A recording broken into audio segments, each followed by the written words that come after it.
Ooh, another day, guys. Let's do another it. day and another dream. It's going to be a good one. This is my favorite part when the beat drops. Hey, welcome back, guys, to Surviving Hollywood. I'm Johnny Ray Diaz. I'm Aaron Arnold. And I'm Austin Arnold. And I have to say, I am supremely and just ecstatic about our guest today. Yes. Okay. Don't be too excited. Whoa, I'm excited. don't sell it too short. Whoa, that was nice. Ooh, nice ASMR. It's late night. We can have a beer and be professional. That is true. We have a special guest today. Our guest has worked on numerous TV shows as a writer, producer for Boardwalk Empire, Sopranos. Maybe you guys have heard of it. I have. Well, I was an assistant on The Sopranos. All right, we'll Counted. take that. Still worked on it. Everybody's got to get their start somewhere, no matter how small, you know? There we go. Iron Fist, right? Riverdale, numerous TV shows. And we had the opportunity, a meeting at the TV Academy event, a mixer, almost summer mixer. Yes. And I was very delighted by our conversation. And you reluctantly agreed to be here. So thank you. I was drunk. That makes two of us. No, it was very fun to meet you. Cristine Chambers, welcome. Yay. Welcome. Thank you for having me. Absolutely. Again, thank you for being here, taking the time out of your day. I know you had a lot of meetings today, right? Mm-hmm. Okay. All right. What's going on in your world right now? Well, I'm not staffed at the moment, so Okay. I get to make my own schedule, which is really great. I'm developing 2 projects, and hopefully I'll be taking them out in the next 2 months. That basically involves going to a bunch of networks and pitching them, and the goal is that somebody would buy it, and then I get to write the pilot, and then if the pilot does well, then it would go to series, and boom, I'd get my own show. When the pilot does well. Yes. When. It's really funny because I'm either going to be rich by the end of the summer or have nothing. So Roll the dice. That's just the way that it is, but it's really fun. What kind of projects? They're actually both teen dramas, so yeah. Along the lines of Riverdale? No, very different. Very different. Yeah. Can you talk about them at all? No.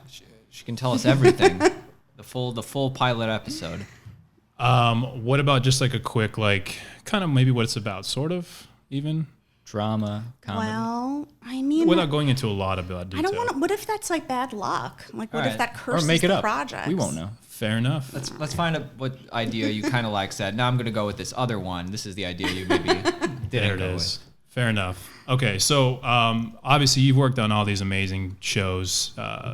You've gone through kind of growing through the career, whether it was an assistant to an associate producer, things like that. Before all that stuff happened, can you talk about that road getting there? Like, where are you from, and how did that all kind of begin? Sure. I grew up on Long Island, and I had a really strange childhood. It was just different because I guess my family was really dysfunctional. And there were odd things around that I didn't know would be such great material later.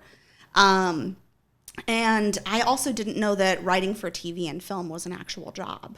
So I always wanted to be a writer, but I didn't know that you could write for that stuff. Like, I just thought it was magically on the screen. I didn't realize who I was felt the behind the same way. screen. Yeah. When did you discover that it was a job? You know, even I went through college and didn't know. I wanted to be in publishing for some reason. And I guess it's when I failed at that the opportunity just kind of found me in a way. I became Terrence Winter's assistant on the last season of The Sopranos, which was my favorite show. And it was the most incredible job ever. Absolutely. Even just thinking about my first day going to an actual TV set. How did you land that job, by the way? Oh, well, it's a little complicated, but basically everybody knows somebody that knows somebody. I was writing my honors thesis in college on the role of the female in the gangster genre and how it's evolved through cinema. So The Sopranos was a main focus of the thesis. And I got an interview with Terrence Winter. Okay. And that's kind of how the relationship started. And when I was in New York trying to get a job after college and couldn't, he ended up calling me and asking me to interview to be his assistant. So I didn't even know what that meant. But it's interesting now, like reflecting back on it, because the assisting world was probably the most fun I've ever had. Okay, that's good, because a lot of assistants talk about how much they hate it. Oh, it was absolutely brutal. I mean, it's 24/7, but when you become queen of the assistants, All right. that's amazing. Plus, like, going back to my first day on the Sopranos set, it was Ben and Jerry's day. They had every flavor of Ben and Jerry's opened up on this table with every topping imaginable, and I was like, "This is your job?" Like, everyone was just eating, You got to go chunky monkey. It was crazy. I must have had like 5 bowls of ice cream just because it was there. And then they had like a whole closet filled with gum. And why? I was just like, should I take some? And that's kind of... We're saving it. Yeah. Being an assistant, the best part is like taking home the rotten food at the end of the week. But when you're because then talking you don't about have rotten, to go grocery shopping. Of course. Hey, I'll eat it. Exactly. So how did they catch wind of your thesis paper? How did that even happen? Like, how did you get the interview? Well, I had asked him to interview as I was writing it. Okay, so you had reached out directly. No, I knew somebody that knew somebody, sort of thing. Yeah. Okay. So that's how you do it. It's everybody. Everybody knows somebody that knows somebody. It's just that's how it works. And I really always try to encourage people to use their contacts, but use it when you really need it. Because if you waste it, you can't just keep going back to it. You got to be prepared. Yeah, right. Exactly. And when you go in for this meeting to get this assistant job, do you have a portfolio that you bring? Do you have your writing samples? For that job, no. And it's an interesting question because I've been on the hiring side and I've seen assistants come in and they're like, here are my writing samples. And I've always kind of scratched my head, like, why are you bringing those? We want to see your coffee samples. Yeah, and I think Terry gave me some really great advice in the beginning. He said, whatever you were hired to be, you need to be the best at that. So if you're going to be, a hairdresser, you need to be the best hairdresser you are. If you're going to be, a waitress, you need to be the best waitress that you can be. And if you're being hired to be an assistant, I'm not hiring you to be a writer. I'm hiring you to be an assistant. That being said, he really mentored me and always made me set aside hours of the work week to work on my own stuff. Wow. And I learned screenwriting cool. from reading his really great scripts and from reading really shitty scripts. And were you in the writer's room of the Sopranos? No, I was not allowed. You weren't consulted on that last episode where it just cuts to black? No. In fact, I actually didn't even want to read the script for the last one because I wanted to be surprised. Interesting. And it was surprising. What kind of stuff did you learn? Like, you read his scripts. Like, what changed with you? Well, when you read them? I mean, he's a master, so Structure. He's a master at everything. He's just brilliant, and his first drafts are like somebody's 20th draft. But I actually learned the most from reading the bad scripts, and that's because what not to do. Well, when it's Friday night and you're young in your early 20s and you want to get out of the office, if those pages aren't turning, you get really angry. Right. And you learn very quickly what would make it better. Like, my brain would just be like, well, why didn't they just do this? And then, I would be out of here already. Right. So so many really, really bad scripts. I remember when I was an assistant, because I was briefly, when I moved here, I was in film development at Disney, and I did script coverage. And it's funny that you say that there's so many bad scripts. Like, my God, I would say like 90% of everything that came through was just like terrible. Yeah. And there was that thing, like, you literally would like look at it and be like, I can't believe I have to finish reading this. Yeah. Like, this sucks. Yeah. So, I mean, what do you think is what do you think it is that separates a lot of those people from like those great writers to those ones that are not so good or maybe not quite there yet? Like, what is that you saw, or from Terrence, you know? I mean, I'm contradicting myself saying this, but I think rewriting is the most important part. And you could tell when a script is really good, you can't even tell it was written. You're just like lost in the story. And that's because they've worked really hard at making themselves invisible. When you feel the hand of the writer at all, that's when you know it's a script that really could use a lot more work. And when people send me their scripts to read, they often don't want to hear that it needs more work. Like, you know, they want to hear that it's perfect. You're insulting their child. I'm like, well, why did you give it to me? And it's like, they gave it to me to get an opinion, but really they gave it to me because they want me to get it made, as if I could even do that. So one day you will. Yeah, well, let's the new show. Yeah. Cool. And you're working on teen things now? Yeah, which is, you know, it's not something I ever intended to do. And I love how everything I do kind of pivots me into something that I've never done before. Riverdale really was my first teen experience, and suddenly it opened me up to all of this teen material. Right. And it's also interesting how much the environment is changing, because I remember, you know, years ago, maybe like 7 years ago, when I was talking to my manager at the time, I said that I wanted to write a teen project, and he said, "Don't bother, it'll never sell, because teenagers only watch YouTube. They only watch short content. They're not going to watch a TV show." And I remember feeling so mad, because TV was such a big part of my childhood. Like, everyone remembers those formative dramas and comedies that you watched when you were What was your a go-to child. show? When You were growing up.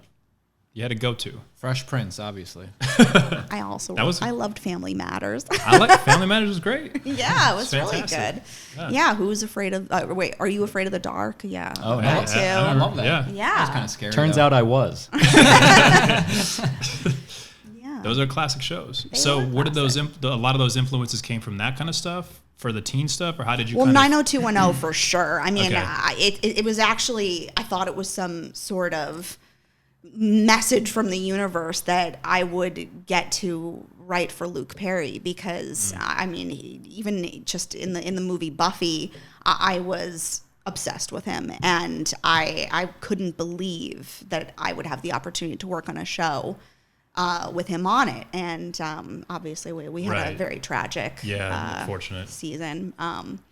Yeah. It was, but you know, I'm so thankful I had that opportunity. With the first time I met him, I told him that, you know, I thought that this was some sort of magic thing that was happening. You guys were meant to be. Yeah. You got like red alert going off in the back of his mind. Stalker. Well, I had worked on Boardwalk. I had worked with the writer that created his character of Dylan on 90210. Cool. And I told him that, and he immediately knew his name, and you know, his he number. couldn't be nicer. And it's like that really was the role that kind of, you know, gave him absolutely. his career. Everybody knows him from that. Yeah, and I remember telling this writer, his name's David Sten, I said to him that he created a character that also like ruined my dating life, like, because I mean, I was attracted to the bad boy after that. Yes, Hey, I am. we all are at a certain age. Yes, They all can't be Luke Perry. I know. Did Fortunate. Did anybody give you any tips? Like, you're pitching stuff now. Did you go to anybody for advice on like best practices or tips in the industry today? You know, that's a great question. I feel like everybody has different advice.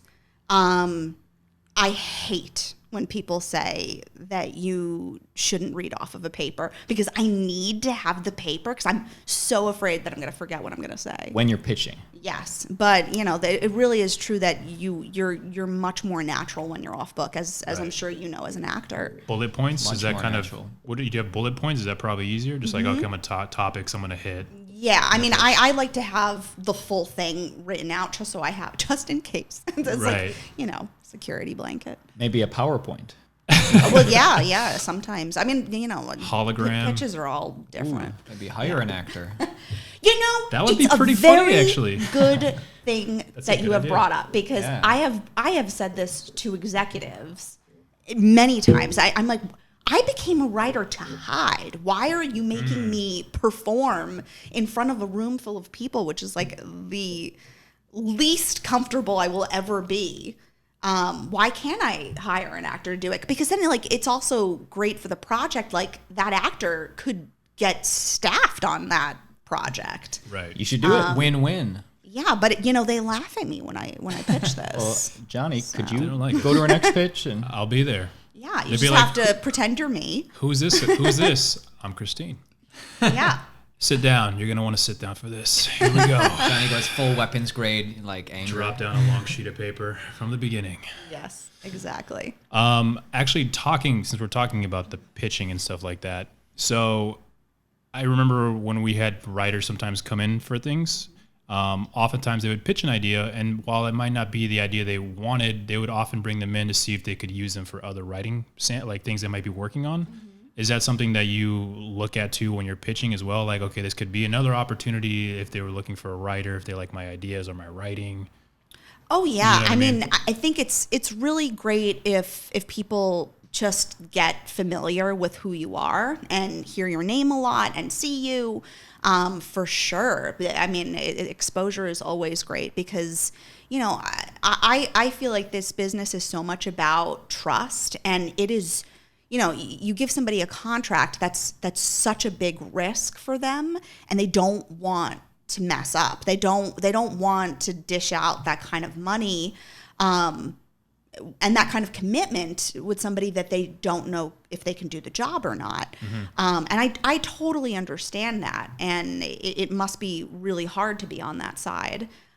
So my goal is always to how do I get them to trust me? How do I get them to know that I'm not faking it here? I can do this, and how do you do it? I mean, honestly, and this is something that the guild has to work out, because The Writers Guild? yeah, as a writer, you're not supposed to put pen to paper until you get a contract, until you get paid. Okay. But unfortunately, to pitch something, you have to write an entire Bible. I mean, Right. there's no way around it. Like, Because they want that. They want to see that. well, it's also, how am I supposed to talk eloquently about what the project is without knowing everything? Like, I need to know the world and the characters and the time period and, what season 1's going to be, what the pilot's going to be, what season 2, 3, like, these are all the things you need to pitch a show. So they expect it already Yes. to see it. So you can't just come in there and be like, I have an idea. No. That doesn't work anymore. No. I mean, unless you're famous, then Right. then they'll buy anything. Gotcha. So is it safe to assume that the spec script is dead? Nobody's writing spec anymore? I mean, I did. That's kind of how I got staffed on Boardwalk. Oh, really? Mm-hmm. So that's what I want to know. So Yeah. you went from assistant writer, and then how'd you was Boardwalk your first time being a full-fledged, like, in the writer's room, full-time staff writer? So, Were you excited? Were you nervous? Oh, I mean, all of those things. But, like I said, I was so good at being an assistant at that point. I mean, I felt such security in my job. It was actually the day that I said to myself, I could do this forever. And that was the day when Terrence Winter came into my office and was like, listen, You're fired. He was like, You're not you've cutting been it." working for me for like 10 years now, and you've never showed me anything you've written. And I'm hiring writers for the next season, Whoa. and that's all I'm going to say. He's like, I need to know you can write. That's awesome. Awesome. I went home and opportunity. like had a panic attack. But it's like, so many people are like, read my script. Because I was the person that would read those scripts, Gotcha. like I was scared out of ever being that person. Like, I never gave him anything because I didn't want to be the nuisance that was like going to take his time away. Actually, right now is a great time. Can you grab out the script? Would you mind grabbing this? Just have 3 of them. It's 90 pages. Yeah. All right. Later. Just kidding. Definitely. Anyway, sorry.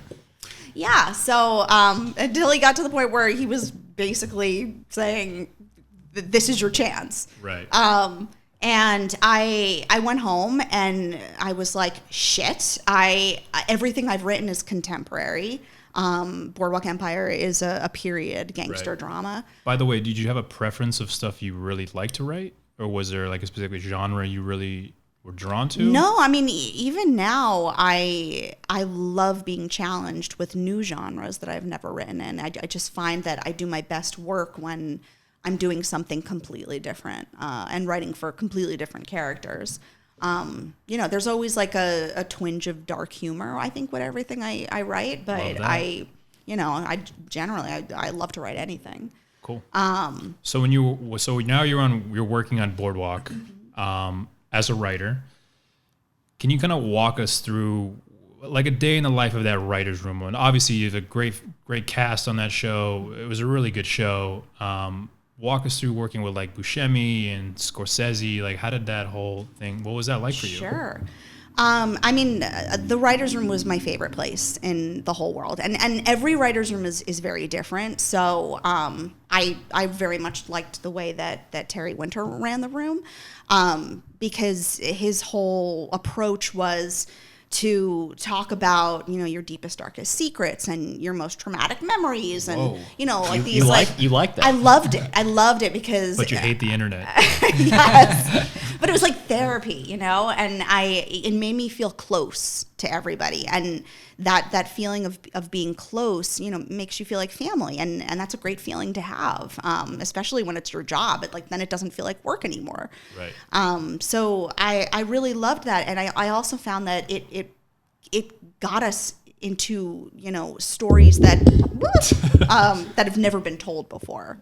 Okay. He would find a moment, and he'd work backwards and forwards into that moment, as opposed to a linear approach where I've been in writers' rooms that are like, what's beat 1, what's beat 2, what's beat 3, what's beat 4, and it's like you're just rattling it off the top of your head with no rhyme or reason. I don't love that style. I mean, I could do it, but I loved the way that he did it. So it's more of a collaborative process as opposed to like, hey, just hit these marks or these points and that's it. It's always going to be a collaborative process. Right. I think that show in particular was collaborative, even because the actors would often come into the writer's room and they would tell us about their character because they were historical characters. Sure. Yeah, so like Michael Stuhlbarg had like an entire binder of Arnold Rothstein. It was really incredible. Did anybody feel that those actors were stepping on your toes, or did everybody encourage that for actors to come in and? It depends on the actor. So like Buscemi, who's the lead. Oh, he's incredible. So he could just come in anywhere. I said, guys, I got to leave for a day. Shoot an Adam Sandler movie. If you guys understand. Yeah, I mean, we were really blessed with an amazing cast, and they loved the material so much, and their only complaint was usually that they wanted more of it. Right. It was such an ensemble piece that actors didn't have, a lot of days of work. They would just come in for a day and they'd be done. Okay. I mean, that's just because there were so many of them that we had to really kind of stretch those stories. Michael Shannon was on there too, right? Mm-hmm. What was he? Because he's one of my favorite actors. He's too. Really intense. Just something interesting about him. What is it like working with him one-on-one? Intense. And there you have it, ladies and gentlemen. That was it for the episode. Does he joke? Does he have any humor in his body? Because I mean, I find he seems likable. I find things funny when they're not supposed to be funny. Right. So, yeah. I feel like if the vibe he has is like you make a joke and he just stares at you. Yeah. And you're not sure if he's just gonna kill you or he's gonna like let out a chuckle. But you can see the laughter in his eyes. Right. But then there's like actually like a tear. before he destroys you. Yeah. You know what? So what point did you know that Boardwalk Empire was special? Sorry to interrupt, but I've been dying to ask this. Get in there. Please. Before it even started. Before you heard, did you know Scorsese was attached right away? So, Terry had written the script, and that's when I knew it was special because it was an amazing script. Nothing happened until Scorsese attached himself. Then the moment he attached himself, it was like suddenly I got a call that was like, you need to start a production office tomorrow. And I was like, what? I mean, this is happening out of nowhere. But no, it's like that's all it really takes is it just takes somebody powerful like that and they attach their name and suddenly you can. It's got steam. Yeah, exactly. In this writer's room, was there ever a time that you had to really fight for an idea, or you saw somebody else, cause a little uproar because they believed in something? For sure. Yeah, I mean, and it's a challenge to know when to back down. The worst thing you can do in a writer's room is to repitch something that was clearly already passed on. Really? And Did it happen before? Why is that the worst thing you could do? Well, because Worst thing is no ideas. there's so little time, and you need every moment that you can to just keep it going, and you always want to move the conversation forward. How long to write an episode or a season, or what is the timeline? Well, it depends. The Writers Guild says we're supposed to have 2 weeks to write a script. I have never had 2 weeks to write a script Oh, not even 2 weeks. on any show. Well, good thing they're tuning in. Writers Guild. But it's okay. I if you can do it, then you can do it. Yeah. You know what? I just realized I never gave you that water. That's okay. I didn't realize I was thirsty. Okay, cool. Until now. I was about to take a sip, and I was like, oh man, I had one job. It's not too late to get it. Well, I don't. If he was an I'm assistant, okay. he would be I'm fired. okay. I'm gonna Let's get it just for say you. it. I'm gonna get it Don't for you. leave. I have a question. You're left-handed, right? No. Oh, okay. You've been talking with your left hand, maybe because. Oh. Well, okay. that's because I have this string on Right, my and side. we're over here. Also, this is my bad arm. Oh, We wouldn't ask about the bad arm. I'm sorry. Sorry that the wire is there. No, I'm it's an fine. assistant. I'd be fired. Look, I know. Thank you. I feel like I have to drink it. Jeez. All of it. You'll never make it in this town, buddy. She has to ask you twice. I didn't pitch it twice though. so you went from Boardwalk Empire, which has some of the best actors ever. All the shows you've worked on have some of the best team actors ever. But then you go to Riverdale, and they have a younger set of actors. How is that different? A future Buscemi. Very different. More challenging. They're professionals, though, right? Yeah, I mean, I think that, it's really odd to me that there are so many shows now that shoot away from where the writers are. On Boardwalk, we were all in the same building. Post was there, the writers' room was there, right below us were the stages. Post Malone? Or Production. So, we could hop around and talk to each other and communicate.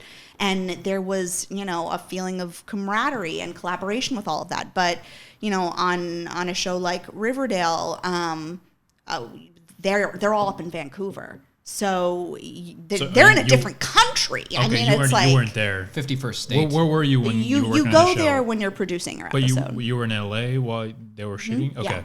Yeah. And it's, unfortunately, I do feel like there's a disconnect. And it's rare to find a show now that everything's in the same building. But I do think it really helps. And it really helps the actors to just feel, a sense of security if everybody's together. It's just, for some reason, it's unaffordable. Did you meet the actors before you even started writing on the show? No.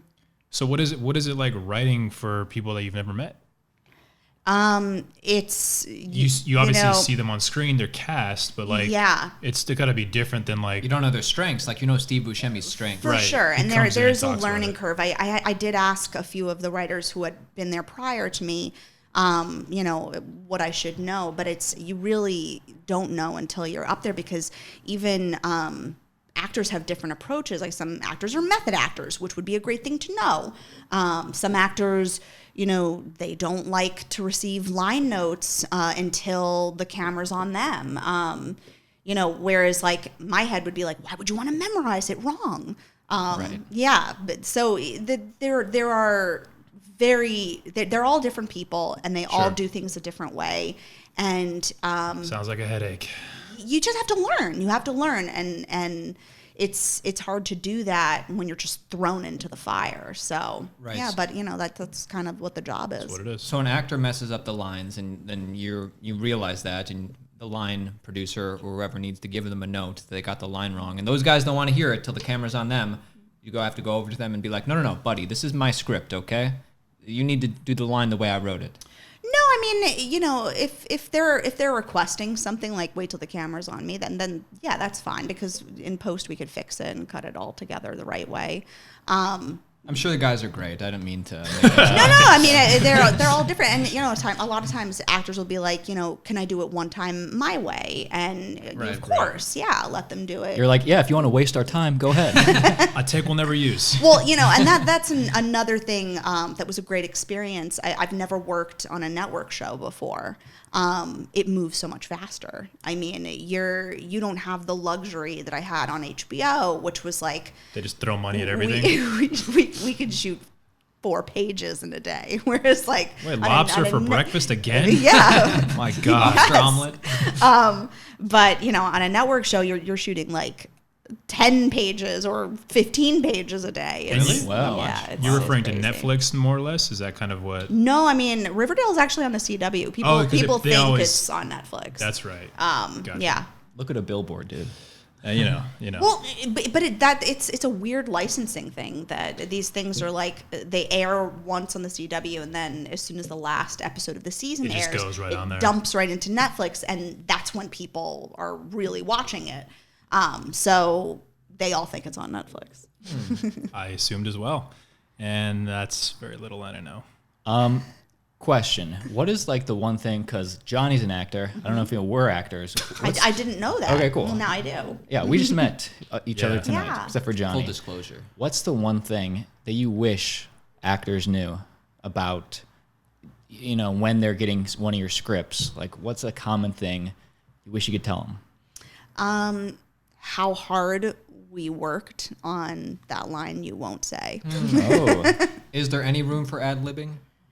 Yeah, I mean, like I said, I think it's like if changing you the want line. to do one thing your way, let's just have options. And there have been many times where actors have performed something in a way that I didn't even see when I was writing it, and suddenly it's taken the scene to a whole new level, and I really appreciate that. And actors are extremely important for that reason. I mean, obviously they are the TV shows, they are the movies.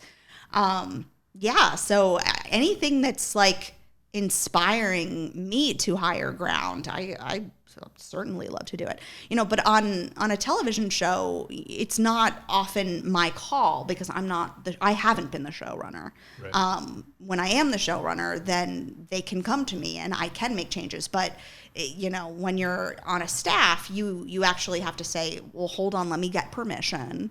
And then you make the call and you have to get permission. And it's like, that takes time. And sometimes the camera's rolling. So now I was going to say, though, do you have any input on the possibility of what actor might be? Because I know sometimes at producer sessions, you audition, the producer's there, sometimes the writer of the episode. Mm-hmm.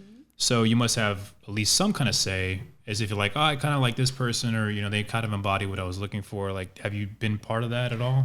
It depends on the show. I mean, I've had it both ways. I've worked on a show where I never went to casting sessions. In fact, I wasn't even allowed to see the casting tapes. And then I've been in casting sessions on other shows. So I do feel I have a say, especially in terms of how they seemed as a person. Like, is this gonna be a time suck of a person? I mean, you never know if they're somebody that really shouldn't be working on like a networked show, or if they give us a little more info there. Okay, what so do you like, mean exactly? well. You definitely don't want to hire any drug addicts. You don't want to hire alcoholics. I mean, and sometimes you don't know these things, but sometimes you do know these things because other showrunners have talked to the showrunner. Charlie Sheen brings in the viewers, though. Yeah. We can say who we're talking Well, about. so, and that's kind of like the toss. What is this person bringing to your show, and is it worth the headache they may cause? Yeah. Yeah.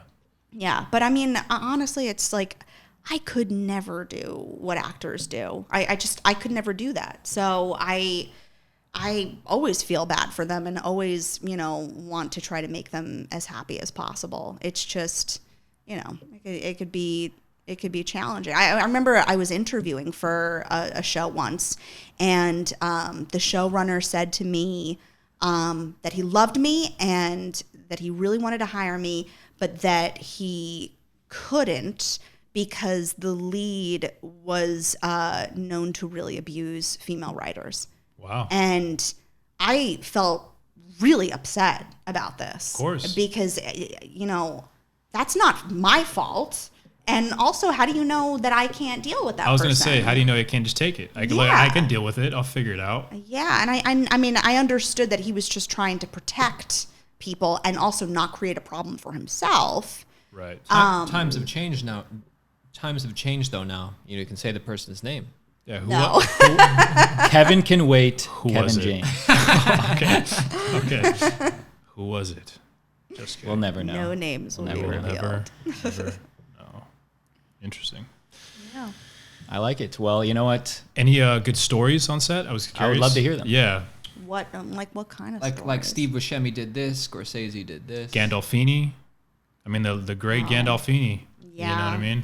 Yeah, I remember when I first met him, it was extremely surreal because it was also, I had never been on a TV set before, and the Ben and Jerry's, and it was all like happening at once. And then he came walking towards me, and Is he in character when he walks towards you? no. And he shook my hand, and I was just like, oh, he has such soft hands. Like, that's all I could think about. And as I'm shaking his hand, he was like, who the hell are you? As you're shaking his hand, he's like, "You're in the way of the mint chip." Yeah. It's like, Yeah, but I mean, he was a wonderful person. Yeah. so what was the process like with working collaborative with them as well? I mean, I was just an assistant, so I was Okay. observing. So but you were not allowed to talk to him. No, well, I mean, I'm kidding. You could talk, just no eye contact. Okay. No. You know what? We have some questions from the audience. I would love to, That's great. Get those a in lot there. of our audience is up and coming actors, up and coming writers, That's up right. and coming people in the industry. sure. And we told them that we had a writer on, not any writer specifically. We didn't give them your name, but Okay. For It was just anonymity. writer questions, general. We gave them Exactly. your number though, so that way they could call. Oh. all right. This one says, these are from Reddit. Okay. Classic. I thought you got them from our fans. Right, exactly. on Well, Reddit. that's how I asked them. My name is blank blank, and I'm a senior at my high school. I'm writing for my high school one-act production for a second year in a row, and we had our soft opening last week for the patrons of our town. Why are you laughing? Because I've this question goes south. We're completely serious about this, so get on. Yeah, get on they our had level. the high school writer soft opening for one-act shows. Got it. Long story short, my town and newspaper gave me a horrible review, panning my writing and the whole production. What should I do?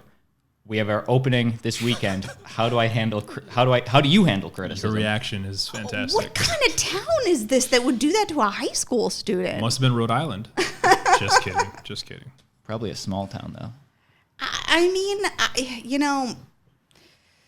you're not really supposed to read reviews because that. You've only had good reviews, though. You've only been on No, good shows. I've definitely not had all good reviews, but yeah, you're not supposed to read them. You're supposed to just kind of plow forward. But if you were her, Plow It's a forward. her. Well, that's a different story. the name, Now you have to inspire. Sarah. Whoa, dude, don't drop Sorry. names. Did I not? Just doxed her. You just said blank for the name. Oh, my bad. I didn't give her last name, Smith. Oh, no, it's not that. I made it up. Something else. Well, I think that if this was supposed to be an educational thing for her, where she Probably. was like getting feedback, and there was time to go and rewrite some stuff, then sure, you could take some of their notes into consideration and try to fix it in the time that you have. Yeah, but What about this? You take out an ad in his paper and you write something about him. Well, that seems bad for longevity. Generate tickets, I feel. Yeah, right. I mean, it made. But you're the generate pro. tickets. I have a question because this is like, you reminded me of like when I was in high school, me and my friend wrote a 1-act play, and it was like a dark play. Sure. And we had Austin play the lead. I can't remember exactly the plot, but I remember because the point is a lot of teachers came up to me afterwards and was like, I can't believe you did that. You shouldn't have wrote that. Now, the person who was in charge of the 1-act play, she was for it. She was more open-minded. It was Like- about a child star who was on drugs and stuff. Yeah, and then like, Classic. but like the part that people got mad at, that was the year that the great Heath Ledger died. Oh, man. And what's the best way to deal with pain? You have to write about it. You have to joke about it. And in the play, the main character, the child star, you went to his funeral or what? Heath did we write? Ledger's funeral, you find that out. And so Austin, so he goes to Heath Ledger's And I'm drunk, and that's my rock bottom. Oh yeah, that's his drunken- rock bottom. Is his character's rock bottom? He goes to Heath Ledger's funeral, and he like, Too you know, soon, man. he steps up to the like where you say the eulogy and stuff. He goes, "Why so serious?" And drunk. in a drunk way, and that was the character's rock bottom. Now the drama teacher came up to me the next day. She was like, "Yeah, that was kind of funny, but you shouldn't have done that." And everybody else is kind of wary.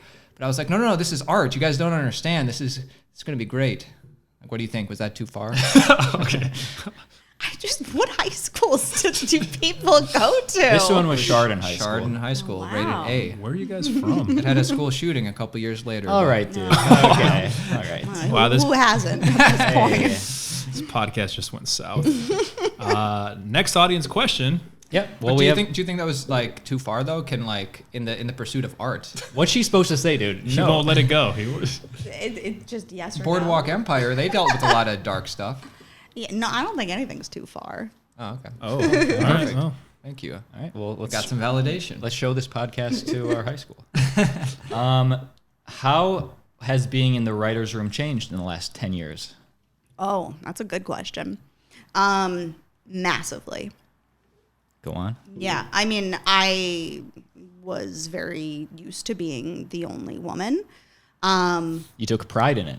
Well, it's just that's what it was. In fact, I even remember going on interviews and executives would say, gosh, we really want to hire you, but we already hired a female writer. And I would reply, oh, Yikes. man, well, keep me in mind for next time. Like, I just accepted it because that was the world. How many years ago? How many years ago was that? 'Cause That was right after Boardwalk. So when was that? 2010. seems like that should have been like in the 80s or something. Yeah. Like, No, I mean, having one, as long as you had one female, you were okay for Wow. a very long time. We hit our quota, guys. Sorry, we got one. That seems so weird. And she's black. Yeah. so- And Covered both bases. even still, I have never worked on a show that was 50-50. Wow. I've heard legends that they do exist, but I've never had the opportunity to work in one. I've also never worked for a woman, so that's something I'm really excited to have the opportunity to do someday. Really, you've never worked for? Interesting. No, and I would really like to. the last commercial campaign that Austin and I did for Symmetra, like they took great pride. They were like, their set is majority women. Yeah, like the That whole. was cool. I didn't even Yeah. think anything of it, but I was like, oh, interesting. Yeah. I can't remember what filmmaker recently hired an all-women writing team. Yeah, I mean, a couple I think it was have. a sketch team or something. Yeah, But it was all women. I'm like, oh, that's really cool. But what about the men? Surely you could use one or two guys. Well, as long as they have one. yeah, as long as they Well, have one. No, it's just for so long it was just the guys. Now you got to get a little like all women, but eventually it'll even out. I mean, because I always think about like if I ever have my own show, what I would do, and When you have your own show. when I have my own show, and I really feel like the more diversity, the better, because you want different perspectives. So I even feel that having, even though I'm not religious, I feel like having a person of faith is important in a writer's room, because There are so many there's faiths. well, Shouldn't you not ask? A Sunni and a Shiite? well, I mean, it's I don't know if you should ask or not, but I would like to know, because the different audience perspective. is going to be people of faith, a lot of them at least. Whoa, so now you're leading into what your show might be about. Well, no. Ooh, the Catholic I'm Church. just saying a well-rounded experience see. it just makes for better writing. And even like the thought of having a really conservative writer makes my skin crawl. And maybe that would be a good thing to have, because it would bring the conversations to different places. And these conversations would be great to write about and incorporate into story. People loved Roseanne, and that had a conservative It's true. spin. Yeah, I loved Roseanne when I was a kid. That was one of my shows that I watched. That was the one show I just couldn't get through Well, it had when like I was a kid. It was like Really? I was just like, oh god. it had like a lower class vibe. It's like, oh, That's- these are real that's people. why. Yeah, it's like the regular. That's why I couldn't. I was like, why are we watching this? Was it really that conservative? I thought it was just like these are actually like real poor people. Well, I think it was her views. That's Yeah, what it Roseanne was, right? liked Trump, at least in the I'm new talking version. about I'm not talking about the new version. I'm talking about the original. That's the one you liked, right? Yeah, I mean, and they were very conservative for were they? sure. Oh, Yeah. I haven't seen it.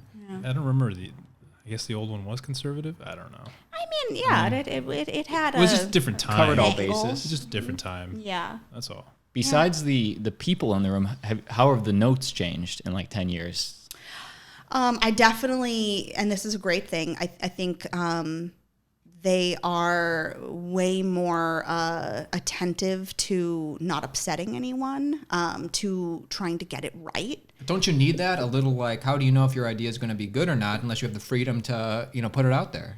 You shouldn't be, It's like I'm thinking about stand-up too a lot. Like, Yeah, but it's like, just to be sensitive for, the issues and. But shouldn't everybody in the writer's room know that nobody has any like malintent and we're all just trying to create a great script, and sometimes we're going to pitch something that we're still working out but we don't know if it's going to work? Oh yeah, absolutely. But when it gets to the script point, if everyone's giving notes, it needs to be, a receptive environment. And I think that it's a great thing, even if I'm writing something that is not my world, I would like to ask somebody that was their world to just make sure that I got it right and to make sure that it's authentic. And there's, a lot of organizations that will read scripts for TV shows to just make sure that they've done the right thing. GLAAD is one of them. They'll just, make sure that you're doing it right and that nothing's offensive. GLAAD is like gay? Yeah. Gay, lesbian. Yeah. I remember exactly the full acronym, but It's the same thing as being straight, except it's the same gender, right? Are you being funny, man? No, I isn't don't it? know. It's very. It is similar. It's not so No different. humor allowed. It's not. But it's not so different. You couldn't like imagine what it's like for a guy. It's the same thing. Only you're attracted to the Please same tell sex. it. Please tell us how it is being gay. Tell me Yeah. how it's so different. and, I'd like to know. All right. Just went another direction. Hey, next question. Alrighty. And last one from our audience. We kind of already answered it. Is there a strategy to pitching ideas strategically? Yes, but I don't think there's any right or wrong way. What's your strategy? Close my eyes and get through it as fast as possible. No, I think it's important to actually think before you talk, to make sure that, you've basic things like that you've eaten so that you don't pass out. Drink a glass of water. Yeah, have water on hand. Give yourself a pep talk in the stairwell. Yeah, I always listen. I'm sure a lot of people do this. But I always listen to Eminem before Nice. Oh, really? Nice. What song do you like? 8 Mile soundtrack. Yeah. That's right. Did you like the new Yeah. album? It's just like the gotta hype pumped it up up. thing, because you should treat every single experience as if it's your one shot. You should, Right. because it may be. Mom spaghetti. true. Yeah, mom's spaghetti. Vomit on a sweater already. That's what it is. Okay, so because I'm really curious about this, the pitching process. Like, how does literally from what is it? How does it start? You come in assuming let's say you're pitching to me. Well, it's, Hi, Cristine. How you doing? What do you got for me? well, Is that how? But you haven't given me the backstory. Okay, so here's a good example. This film that I adapted from a book. It never got made, but how I got hired for that job, I met with the person who bought the rights to the book, and all I did was pitch him the first scene and the last scene, and he was like, "All right, you're doing it," and that was it. the easiest thing that I've ever gotten hired for. And that was your call? Like you chose, I'm only going to pitch the bookends? Or he?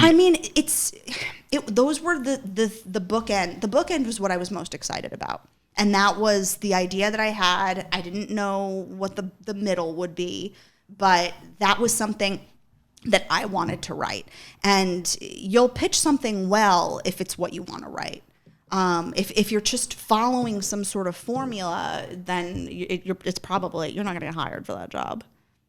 Yeah. And then there have been other jobs where I've come in and they'll tell me what their IP is. And I mean, I haven't even read the book or the article or whatever it was based on. And I'll go into my brain and find an idea that I wanted to write anyway and make it into their IP so that I have an excuse to write my own idea. Nice. And that is often a successful process. Because you can make it fit. I mean, you really can. You can always write about what you're passionate about. Yeah, I mean, and everybody, like, I have so many ideas. I will never be able to write them all in my lifetime, and that makes me really sad. So any opportunity I have to kind of like squeeze one of them into something that I know is going to get made anyway. Is it that's different? great. Is it different pitching film and TV?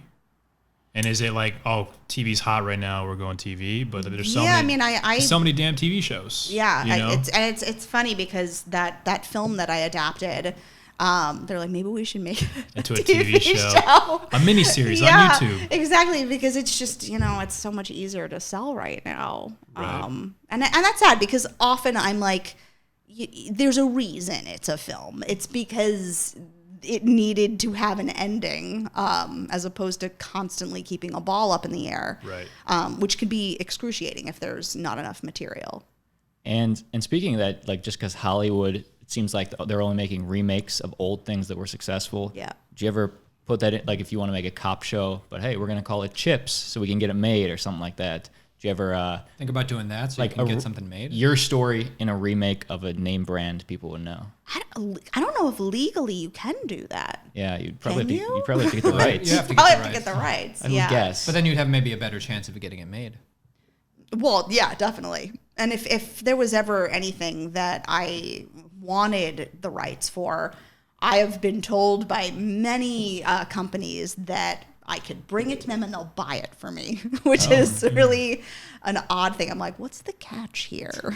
But yeah, I mean, that's like some people's jobs. It's just to buy the IP. And that goes Buy back it. to like the security of it all. It's like they will not trust you to write your own original idea, but they will trust an IP development process because that's already successful. That's already been a book. It's already been an article that people read, and that makes them feel more confident in pursuing that project. So that's why it is what it is. It's because everybody's like, scared. They just want to be successful. Right. Maybe Go ahead. Maybe the Emoji Movie as a TV show. All right, your question. That sounds like a Wildly nightmare. successful. Well, there's new emojis every couple of years. So. Ooh. Wow, endless material. Sequel coming anytime soon? Okay. Anyway, I was going to ask you, have you ever written any scripts that you just sold? I know a lot of writers have sold many scripts and make a good living, and none of those things ever got made. Is that something that you ever ventured into? It's something I want to do. I'm hoping it happens very soon. It hasn't happened yet. But yeah, I mean, I met a writer who said that she sold 7 pilots and none of them had gotten made. And Wow. That it just sounded awful to me. I mean, you get paid, so that's great. Right. But to have to just drop it, it's not as satisfying. And also, it doesn't look like you've worked then, which is not good when you're going up for staffing. It's like, why haven't you worked in 10 years? Well, because I was selling 7 pilots. I mean, you can't really say that. It's like everything's on paper, so. You have to prove it. Yeah. But like I said, it's really hard to sell original ideas. It's a lot easier to get a development gig where you're adapting something. And then if you could sell that pilot, that's great. That's my goal. So you've been going around town pitching all these different ideas that you have that you refuse to share with us. I'm just kidding. Do time, buddy. It's like a vampire in high school, or Well, Just kidding. I mean, if there was something that just joking. sold and was like moving forward, I'd be like, yeah, let me tell you all about it. But It's okay. We're just giving you a hard time. But I was going to ask you, is there something you've noticed, you've been in around town pitching, like something that's just like really hot right now? Like, oh, we're really looking for something like this. when everyone wants teen stuff now, which I find that to be absolutely insane because it wasn't like that before. I also remember many years ago, I wanted to write a script that took place in a senior citizen home. Nice. And The was opposite. told that is not something that will sell because there's no demographic for it. And all I could think was like, well, what are old people watching? Because I cannot wait to get old. All I'm going to do is watch TV. They watch procedurals. Fox News. Yeah, but now a lot of those shows are getting picked up. So If you wrote a biopic for Bill O'Reilly, that could sell. yikes. I heard that people were looking for the next great multicam because there was Friends in the 90s. There was the, I'm just like, this is what I Big heard. Bang? Yeah, exactly. I There's didn't Big know. Bang just ended. No, I have no idea. No, I they're mean, all I'm- making the mockumentary, Of what? like The Office. There's Parks and Rec. We don't have anything like that anymore. There's a new mockumentary coming out actually right now on Amazon. Oh, well, Amazon. People Just Do Nothing. Have you heard of it? Anybody? No. Based on a British TV show. Anyway, There's too many networks to have to view stuff on. I just can't do Amazon and true. others. I know. there is a lot. Do you have a favorite show right now?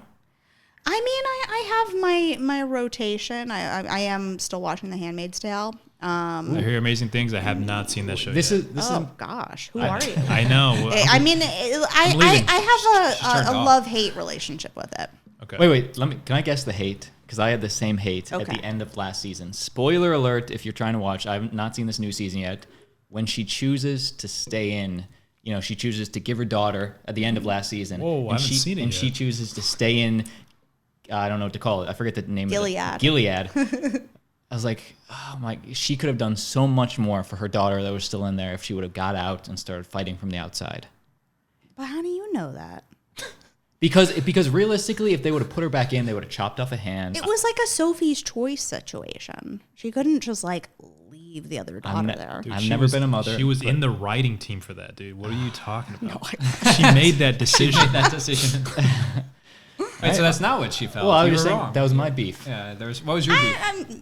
It was just the way that some things were shot. I was like, this feels like torture porn. But So the cinematography that bothered you. no, it was just just kidding. there's a way to shoot some things, see. It and was torture porn?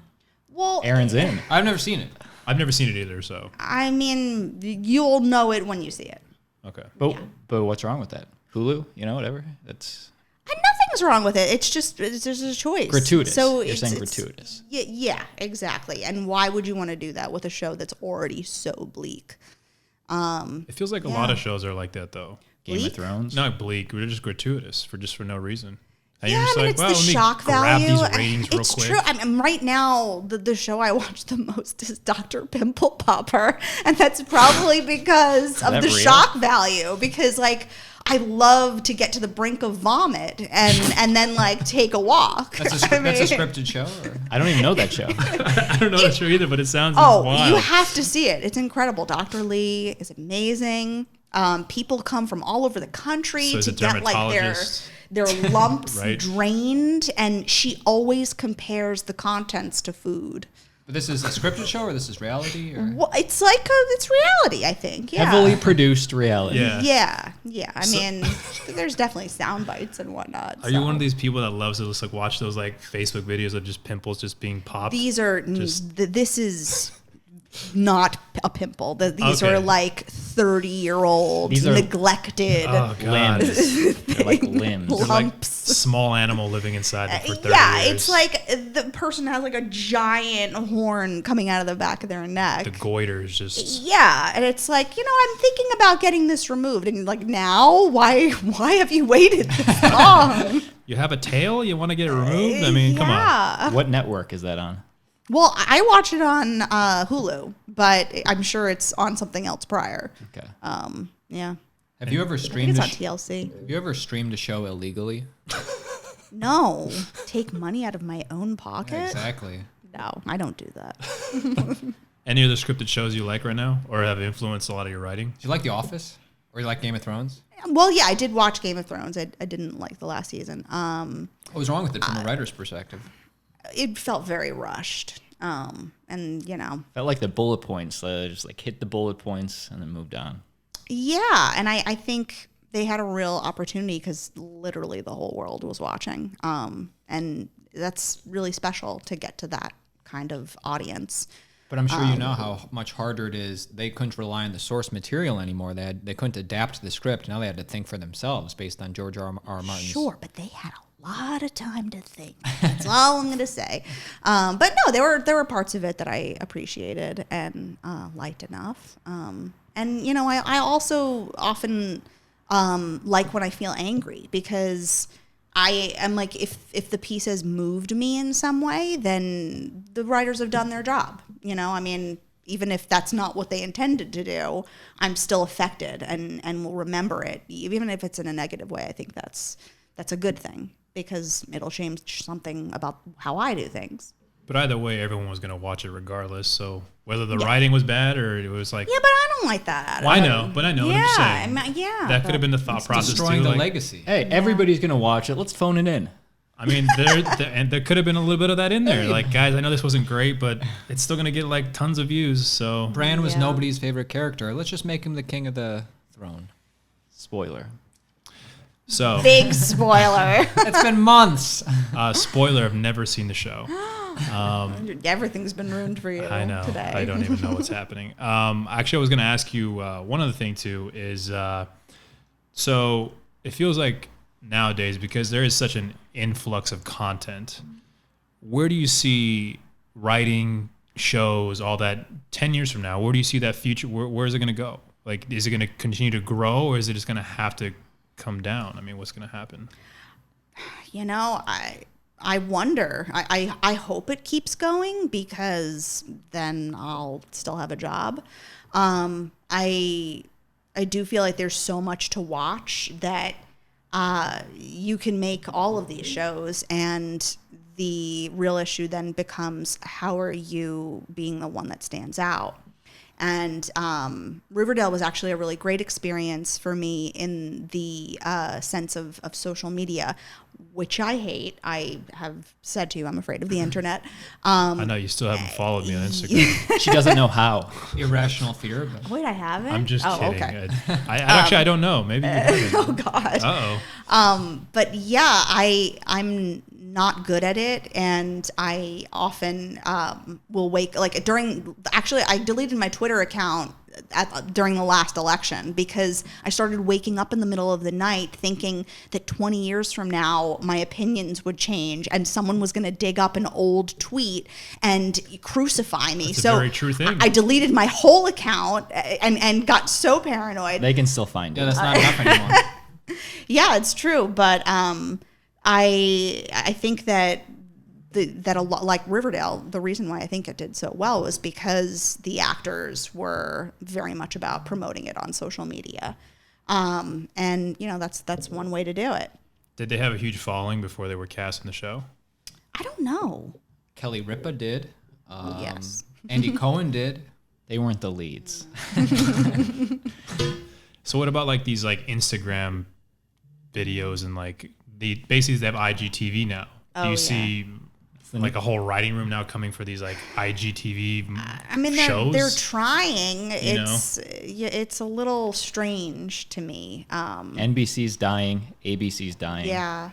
It's like you have to kind of adapt with all of this. I feel like when I was writing on a Netflix show, I had to keep in mind that there isn't a week between these episodes, so you need to write them in a different way than you used to.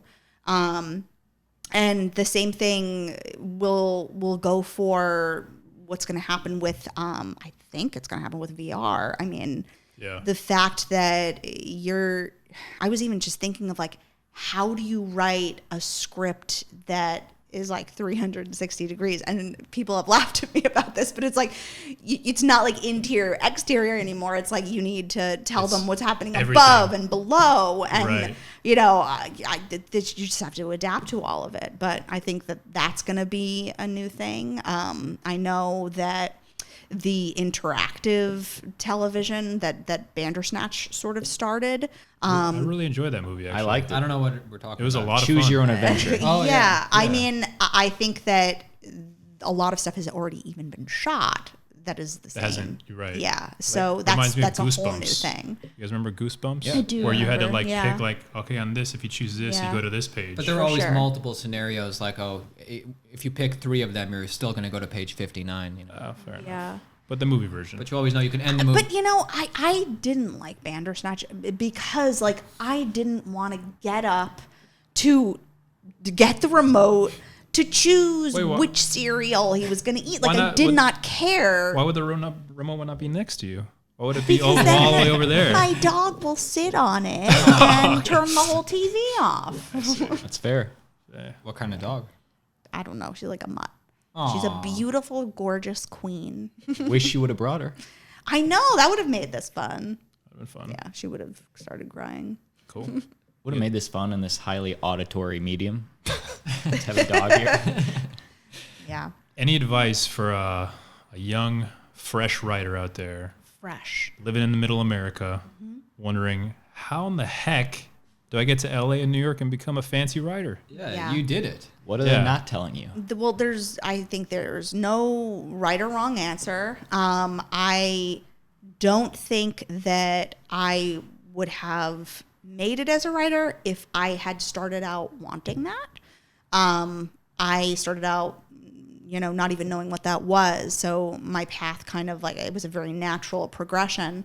I also don't think it would have happened if I hadn't moved to New York, because I remember writing in a coffee shop in LA and looking to the right and left of me and feeling like my heart beating fast because everybody was doing what I was doing. And you can get very discouraged that way. And when I went to New York, I didn't have that sort of environment. So I was able to just do my work. And then move back to LA, because you do need to be in LA for the business of it all. And I was very resistant to that for quite some time. I think that mentors are extremely important. So if you have the opportunity of getting a mentor or finding a mentor, I think people are way nicer than you may think. They actually wouldn't mind to help you if they know that it's going to make a difference. Do you have a mentee? I have many. Nice. Yeah, I'm always meeting with people. Now you have and 3 more. Hey, we'll be over. come to me. Yeah. Cool. And I also think that, you could start out as a writer, but maybe you're actually an amazing editor, which I also consider editors writers, because that is the last revision and it's extremely important. So, don't be resistant to other jobs. To settling. Don't be resistant to Yeah. settling as an editor. Yeah. No, I mean, I don't think you're settling as In a an good way. editor. You could be like a star editor. True. Make a ton Whereas of money. you may just be like a mediocre writer. So, yeah, I mean, you don't know. So I think being open to it is helpful. Yeah. I like it. Seen any good movies lately? What'd you think of Olivia Wilde's movie, Booksmart? I loved that. I really did. I thought That it was- was very special. I enjoyed it. I would definitely Yeah. recommend it to a friend. Yeah. I really liked it. I a could lot. critique it though, but I loved it. I won't critique it. I thought Oh. Jonah Hill's sister did great. It's interesting because I saw that and then I saw the pilot for Euphoria. And it was like, what is high school today? Is it that or is it that? Oh, that's the HBO. It's Euphoria. pretty dark, right? pretty dark. Yeah. It's very The dark. trailer looks really cool. Oh, looks well, very yeah, stylized. yeah, very stylized. Mhm. Yeah. Yeah, but Not your, yeah, not I your just cup of don't. I tea. just don't know. Where I don't know it's what going. kids are like today because, yeah, Neither very do very kids. different point of views. One day we'll figure it out. When we see your TV show, Sure, we're gonna know. you're gonna know. What kids are like today. Well, yeah, maybe. And we'll leave it at that. Love it. All right. Thank you for having me here. Hey, This was really great. Thanks for coming. Any It's very plugs? Where can people What you- email you, find you, stalk you? Do you want How to plug you- anything? Is Boardwalk Empire coming out on DVD or something? I think everybody should watch Boardwalk Empire. It's still the writing I'm most proud of. The the show I'm most proud of, the cast I'm most proud of. I love that show so much. And I think people really respect it, but they've never watched it before. They're like, oh, I know that show, but like 10 people watched it. Really? And it was such a great show, and I think it was one of the last to shoot on film. I mean, it was really special. So yeah, I think everyone should watch Boardwalk Empire. It's a great show. It really was. All right. Well, let us know in the comments if you watched it based on this plug. Anything else, guys? If on iTunes, rate us 5 stars and roast us in the 5-star review, and we'll read it on the podcast. But it's got to be 5 stars. Waiting for that roast. Challenge accepted. Thank you so much, Cristine. Appreciate you coming out, and really means a lot. Best guest we've ever had. Oh, Yeah. really? It was great. It's a bold I think so. statement. Super informative. Loved it. I'll say it again. Thank you for tuning in, guys. We will see you guys next time. Play us out, Aaron. Play us out. Play us out. Is this the new song? Yeah. We have a new song that just dropped. This is a fan submission. Fan submission. So let us know. And the Arnold twins. Hollywood, Hollywood, Hollywood. We've got one reaction. What do you think? Just Hilarious. Not enough auto-tune? The writer approves. I like it. hey, if you're musically inclined, send us in your own submission. Thank you to the fan that submitted this. We have 4 more minutes of this. His name was Jay. I'm just kidding. No, it's gonna end. Yeah. But we're good. I liked it. Loved it. All right. Nice. Hot. Yeah. Fortunately, the AC, Well, it's loud, I guess. Yeah, exactly. Yeah.